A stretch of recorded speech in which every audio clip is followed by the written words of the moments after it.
Hello guys, welcome back to my channel. This is from IFI institute. आज हम बात करेंगे ओ लेवल के फर्स्ट मॉड्यूल के बारे में, जिसका नाम है आईडूल, और बात करेंगे चैप्टर 2 के बारे में। चैप्टर 2 है हमारा ऑपरेटिंग सिस्टम।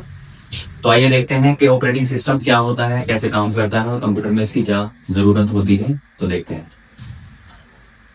सबसे पहले ऑपरेटिंग सिस्टम क्या होता है, इसको शॉर्ट में हम OS बोलते हैं। OS का मीनिंग होता है ऑपरेटिंग सिस्टम। ये एक सॉफ्टवेयर परत है जो कंप्यूटर हार्डवेयर और उपयोगकर्ताओं के बीच मध्यस्थ रूप में कार्य करती है, जिसका काम होता है किसी भी यूजर के लिए उसके हार्डवेयर को डायरेक्टली इंटरफेस या फिर इंटरेक्ट का काम करना। हमारे कुछ ऑपरेटिंग सिस्टम होते हैं जिसके एग्जांपल नीचे दिए गए हैं, जैसे कि सबसे पहला ऑपरेटिंग सिस्टम हमारा एंड्रॉइड हो गया, विंडो हो गई, iOS हो गया एप्पल के लिए, और लिनक्स हो गया। लिनक्स क्या है? लिनक्स एक open source free operating system है जो कि आजकल ज्यादा ट्रेंडिंग में हो। इससे पहले हम जिस ऑपरेटिंग सिस्टम पे काम करते थे या करते आ रहे हैं, वो सबसे पॉपुलर ऑपरेटिंग सिस्टम है हमारा विंडोज। विंडोज 7, 8, 9 अबाउट जितने भी विंडोज होंगे सभी क्या है? ऑपरेटिंग सिस्टम जो यूजर और हार्डवेयर के बीच इंटरफेस का काम करता है। तो इसमें आगे लिखते हैं क्या है। अब हम बात करते हैं कि functions of in operating system, यानी कि ऑपरेटिंग सिस्टम के की फंक्शंस कौन से होते हैं। तो इसमें सबसे पहले आता है रिसोर्स मैनेजमेंट। रिसोर्स मैनेजमेंट क्या होता है? ये एक मेमोरी, सीपीयू और इनपुट और आउटपुट जैसे हार्डवेयर रिसोर्स और प्रोसेस को एलोकेट करता है, यानी कि इसके इस्तेमाल में हम रिसोर्स मैनेजमेंट के लिए कर सकते हैं। उसके बाद आता है इसमें प्रोसेस मैनेजमेंट।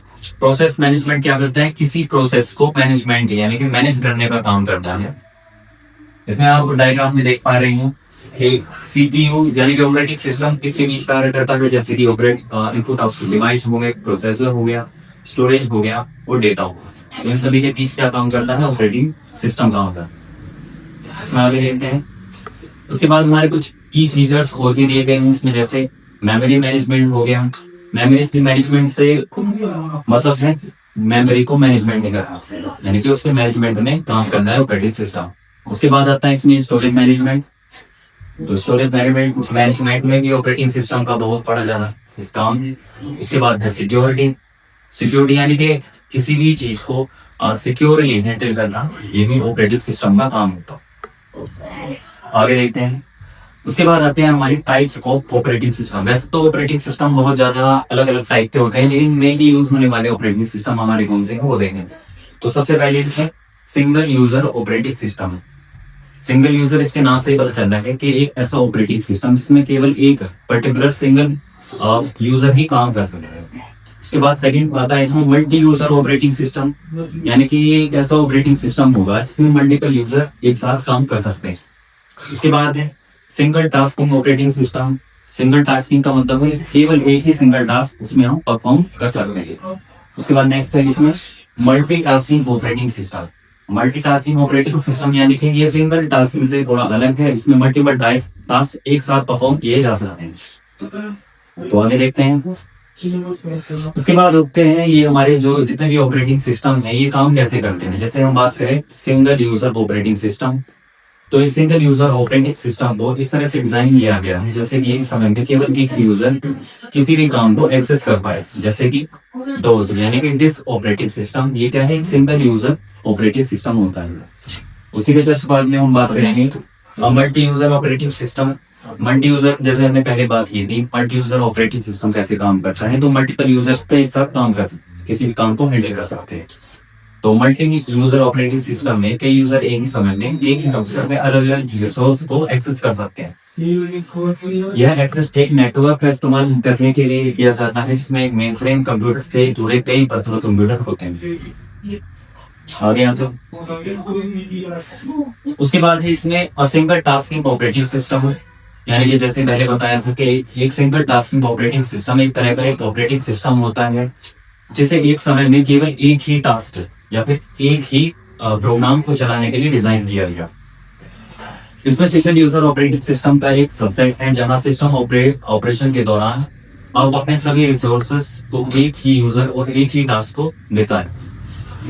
इसके बाद आता है इसमें मल्टी टास्किंग ऑपरेटिंग सिस्टम।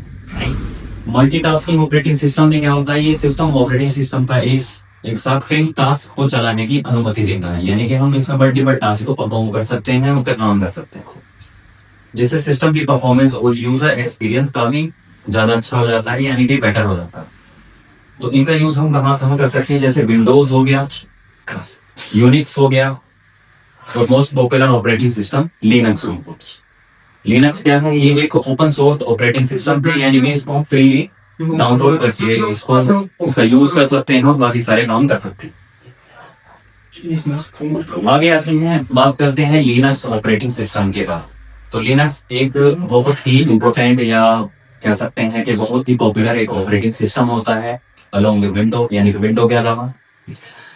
तो लिनक्स एक फ्री और ओपन सोर्स ऑपरेटिंग सिस्टम है जो लिनक्स कर्नेल पर बना है। इसे 1991 में लिनक्स टॉरवाल्ड ने डेवलप किया था।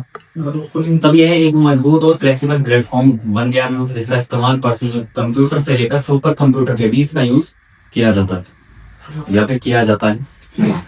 इस तरह की डिवाइस लिनक्स एक पावरफुल और फ्लेक्सिबल ऑपरेटिंग सिस्टम भी है, यानी कि ये एक ऑपरेटिंग सिस्टम होने के अलावा भी एक पावरफुल सिस्टम सॉफ्टवेयर हो या फिर ऑपरेटिंग सिस्टम है, जो कि प्रोप्राइटरी सिस्टम के मुकाबले एक सुरक्षित और कस्टमाइजेबल ऑप्शन भी हमें देता है।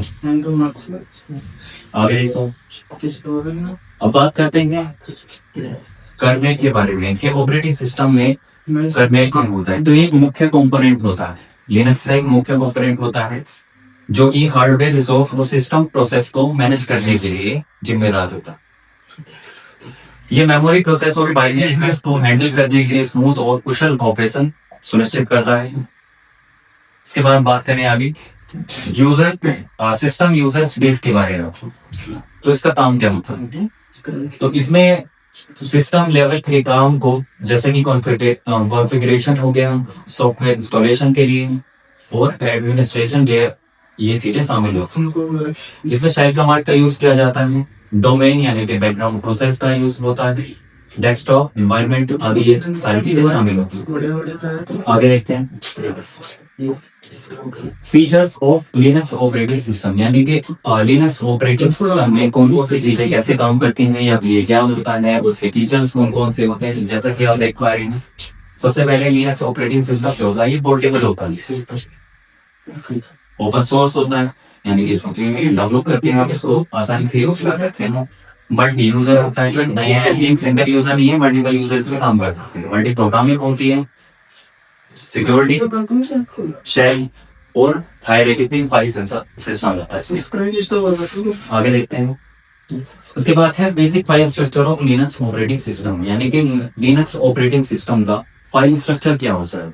अब स्टार्टिंग में आप देख पा रहे हैं, सबसे पहले इसमें स्लैश के साथ बिन होता है यूजर बाइनरी। उसके बाद है एसबिन यानी कि सिस्टम बाइनरीज। उसके बाद है configuration files, device files, process files, variable files, temporary files, user home directory, boot file, यानी कि सभी पे काम करने वाले ये बेसिक स्ट्रक्चर है। और आगे आते हैं optional app, mount directory, remover device, वो सर्विस देगा। तो ये सारे क्या है, फाइल के स्ट्रक्चर है लिनक्स में काम करने वाले, यानी कि लिनक्स ऑपरेटिंग सिस्टम में काम करने वाले।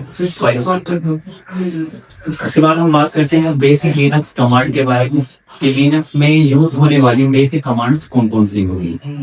तो सबसे पहले है इसमें इस नाम से, जिसका काम होता है list file and dictionaries in the current directory.